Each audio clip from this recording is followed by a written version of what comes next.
It was a Wednesday, if it wasn't a Thursday, March 30th, 1981. And right at 10 o'clock in the morning, the song went on. Wow. And I had my radio on and I almost went nuts because I never thought in my life Kahnawake would have a radio station. And lo and behold, here we are still 30 years later. So we're going to go take a break, and coming up right after the commercial break, we're going to have the Rolling Stones and Start Me Up. I'm going to mix up a little bit of the new stuff with some of the hits from 1981. So guys, I think we'll have fun this morning. We're here at K103.7 FM. Happy anniversary, or happy birthday, K103. Absolutely. Happy 30th birthday, K103.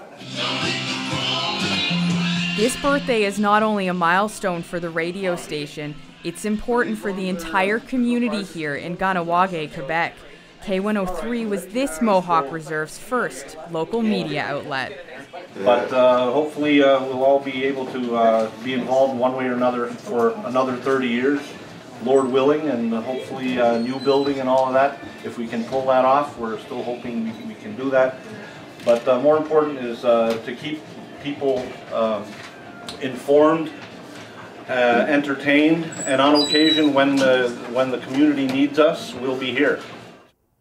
This is Kahnawake, located across the St. Lawrence River from Montreal. It's a community of just 8,000.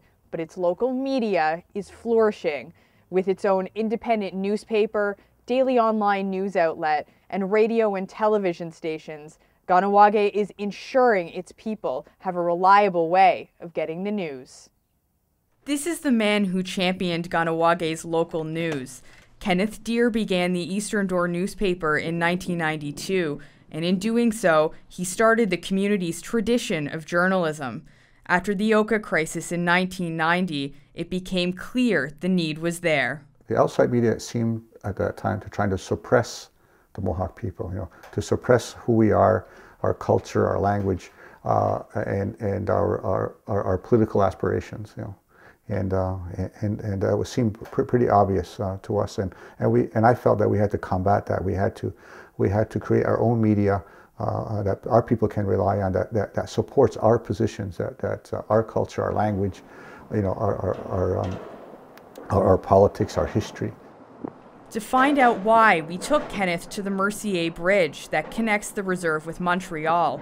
Kahnawake's people staged a blockade here during the Oka crisis in solidarity with nearby Kanesatake. Their people were locked in a standoff with the Canadian Armed Forces. At the beginning, the media was far more friendly towards us at the beginning because they could see that it was a David versus Goliath kind of situation. But then the Canadian government hired a PR firm to deal with media, and then once they got that, then they started doing the bad jacketing of the men in the pines, calling them war terrorists and we're all bad people and stuff like that, and that's when I guess the tide turned against the Mohawks. There is someone with close ties to Kahnawake who has a unique perspective on this coverage. Lorna Roth was K103's first program director and is now a communications professor at Montreal's Concordia University. People in the journalistic profession don't often have contact with key people in the Mohawk communities or in any of the Native communities. Consequently, they only make contact when there's a crisis or when there's an issue that has to be discussed publicly.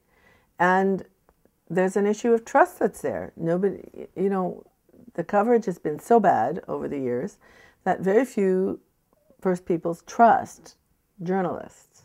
Local Kahnawake reporters are trying to change this. Eastern Door editor Steve Bonspiel is one of them. Yesterday I had somebody come up to me and say, "Hey, I got a story for you in IGA." And I was like, "Oh yeah?" They're like, "The filtration unit, what's going on there?" I was like, "Thanks, we're on it. We're just trying to get it. It's good to know people are interested, The problem is, some things haven't changed since Oka.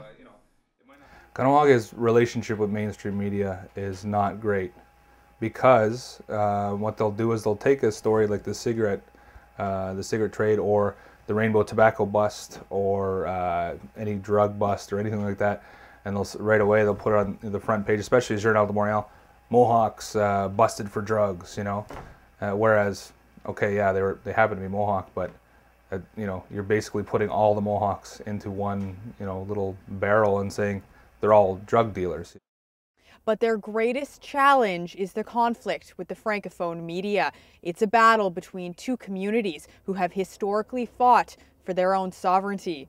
That battle now lies in newspaper pages and television reports. And in the French media, we, in particular, in our case here in Kahnawake, because we're so aggressive, because Kahnawake, if you look around the community, you look at, you mentioned all the media outlets we have, you look at the economy, you look at internet gaming, you look at you know, poker houses, you look at cigarettes, you look at land claims, all of these issues. You know, the French, some people in the French media, you know, resist those ideas, try to criminalize us, you know, and make us we're the bad guys, you know. And unfortunately, that's the problem that we have with some of the media on the outside. Take this news report about Kahnawake's legal poker houses as an example. It was produced by TVA, Quebec's most popular francophone broadcaster. This is what's waiting for them.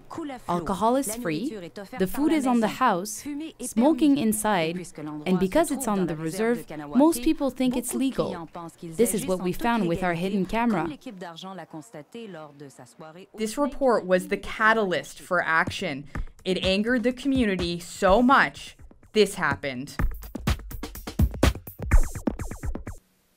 Good morning, Kahnawake.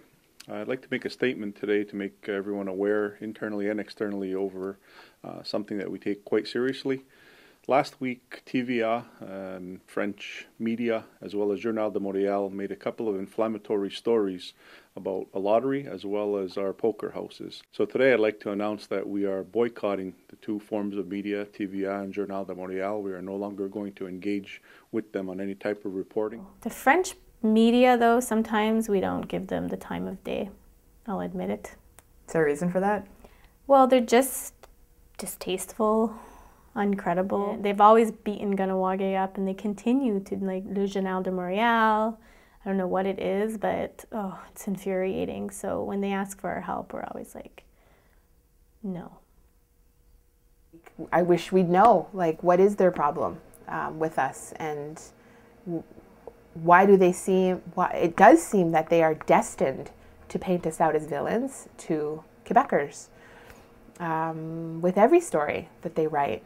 And maybe they're still harboring a ton of hard feelings from the Oka crisis, or the fact that we are now present day standing up for our rights and you know, demanding our rights be adhered to. I mean, I know that we're not buddies. But yeah, they definitely have an agenda, and I think you'd have to ask them to know exactly what their problem is.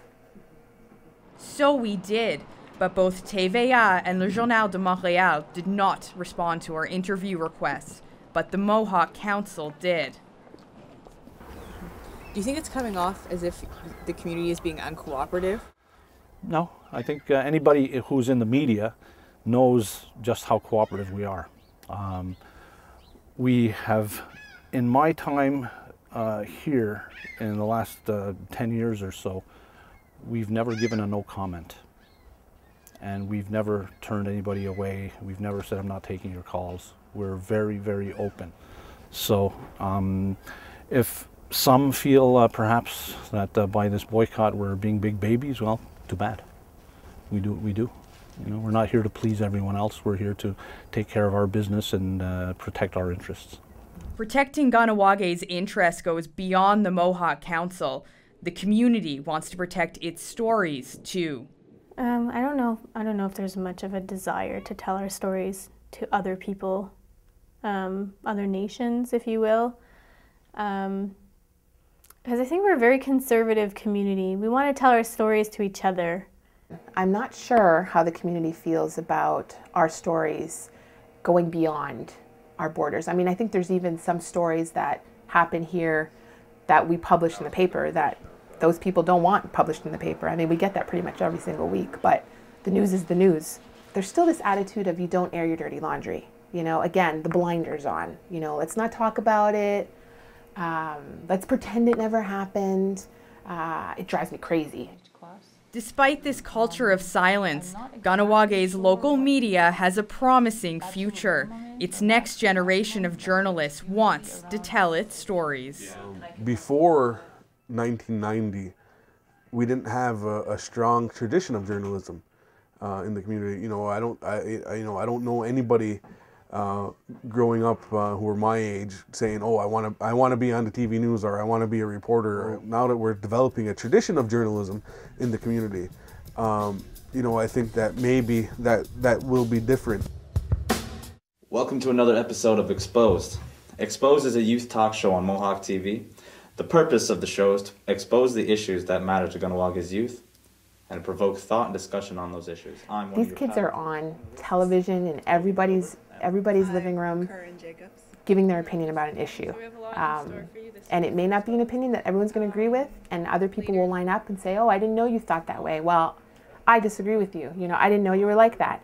They're not afraid of being rejected, you know, and that's really encouraging to me that they're letting go of this fear that has really held us for so long. Fear of everything, fear of disappearing, fear of losing our language, fear of being rejected by our peers, fear of being kicked out, fear of not having enough blood quantum. Like, there's so much fear, and I see these young people now shedding that fear and just embracing living and being Mohawk, but not having to live within the confines that the older generation has put on it. You know, they are redefining who we are, and they're going to do it with media in every form, and it's really exciting. I'm so proud of them. But the pioneers of Kahnawake local media say this battle is not yet over. We're still fighting to try to get our voice and our perspective in mainstream media. Do you think that fight is going to let up anytime soon? No. Like I said, we're fighting institutionalized racism. It's institutionalized, ingrained in Canadian society and the psychic of Canadian to resist our particular point of view, our worldview. It's just there. For the Ryerson Documentary Unit, I'm Julia Chapman.